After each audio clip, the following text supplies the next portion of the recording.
Man is condemned to be free. A strange sentence, right? It sounds like a punishment, but also a warning, and maybe even a gift. These 5 words from philosopher Jean-Paul Sartre flips everything we think we know about freedom on its head. Because according to him, freedom is not just a choice we get to make, it is a weight we are forced to carry every single day. So, what does it mean to live in a world where every action, every decision, every path is entirely on us? And why would a philosopher say we are condemned to it? Let's break it down. Jean-Paul Sartre's line, "Man is condemned to be free," is one of the most famous and misunderstood statements in philosophy. At first glance, it sounds paradoxical.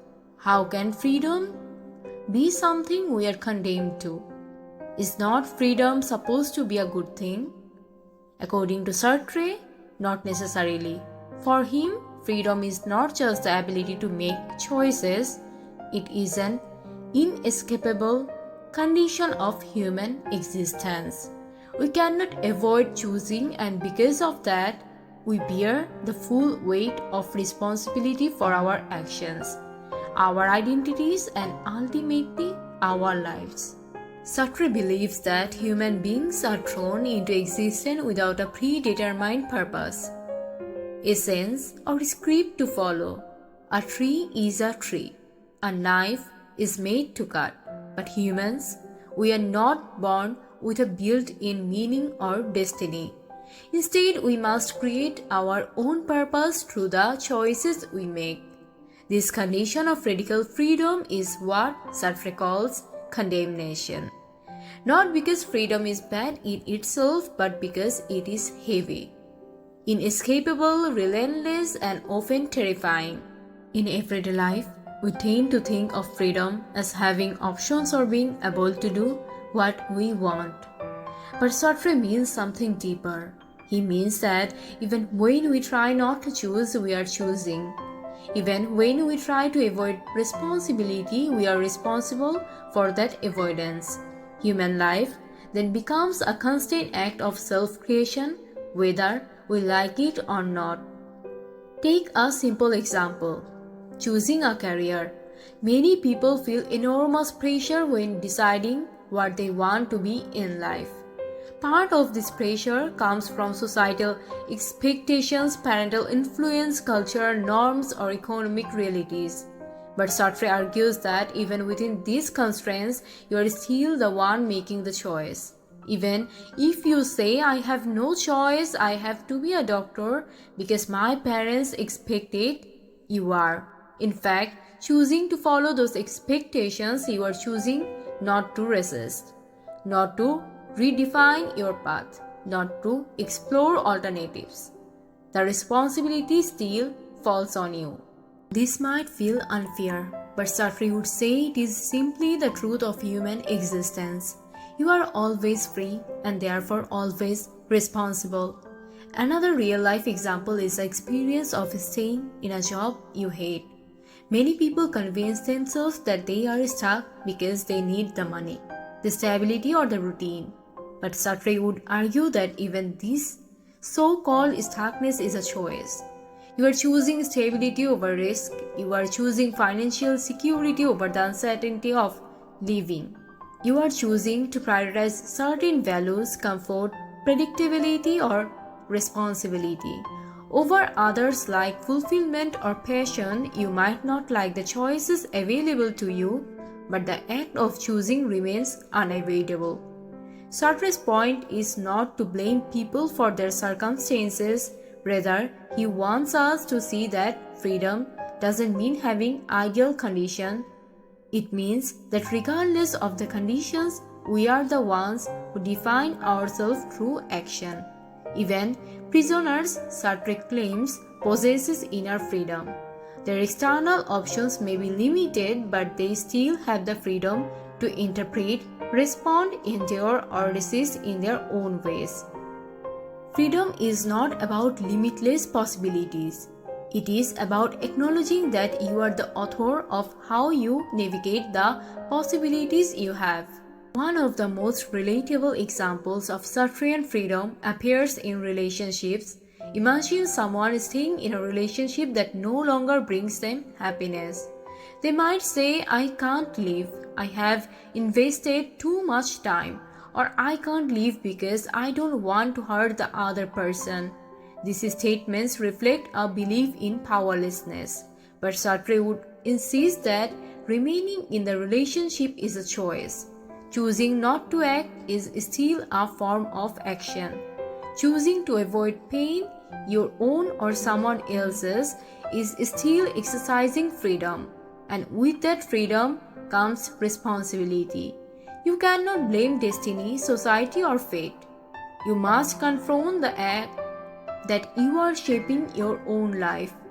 This is often where anxiety enters the picture. Sartre calls it anguish, the uncomfortable realization that you are free, and therefore accountable for the consequences of your choices. It is a feeling you get standing at a crossroads, not knowing which path is best, but knowing that whichever one you pick will define you. This existential anxiety is not a flaw of human life. For Sartre, it is a signal that you are confronting your freedom honestly. A classic example is a student torn between joining the military to fight in a war or staying home to take care of his mother. No moral rule, no external authority, no single rational system can tell him definitively what to do. He must choose, and in choosing, he reveals what he values, who he is, and what he will become. The weight of this responsibility can feel crushing, and that is exactly what Sartre means by being condemned. We cannot escape this responsibility. It is built into our existence. Sartre distinguishes this from what he calls bad faith, the attempt to deny our freedom by pretending we have no choice. A waiter who convinces himself he is just a waiter and therefore cannot pursue anything else, acting in bad faith. A person who says, I'm this way because that is how I was raised, is acting in bad faith. These attitudes are comforting because they reduce the burden of responsibility. But Sartre believes they are ultimately dishonest and self-limiting. They deny the truth that we are constantly choosing who we are, whether we admit it or not. A real-world illustration of bad faith might be someone working a corporate job who dreams of becoming an artist. Instead of acknowledging the fear of failure or the desire for financial security, they say, I can't do it. Society won't let me. This is an escape from responsibility disguised as realism. Sartre would tell this person, you are still choosing. You are choosing security over authenticity, freedom over fear, stability over risk, and that is your responsibility. On the other hand, authenticity emerges when someone embraces their freedom fully.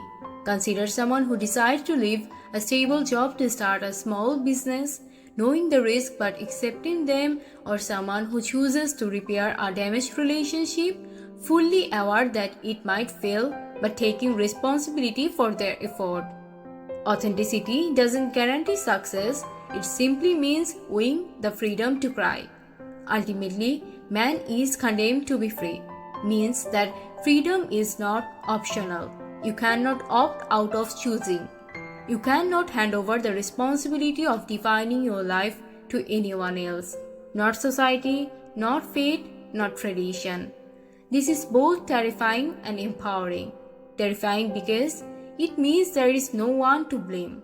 Empowering because it means you always have the capacity to redefine yourself. In Sartre's views, life is not something that happens to you. It is something you actively create. You are the author, the architect, the designer of your existence. Freedom is a tool, and the burden that makes this possible. So, when Sartre says man is condemned to be free, he is not trying to depress us. He is reminding us of something powerful. We don't get to choose whether we are free, but we do get to choose what we do with that freedom. Every decision, big or small, becomes a brushstroke in the painting of our lives. And whether that painting ends up messy, meaningful, chaotic, or beautiful, that is on us. So the real question is not whether we are free, it is what we are going to create with that freedom. Thanks for exploring this idea with me. If you want to dive deeper into more mind-bending philosophical concepts, stick around. There's a lot more to unpack. Thank you for watching.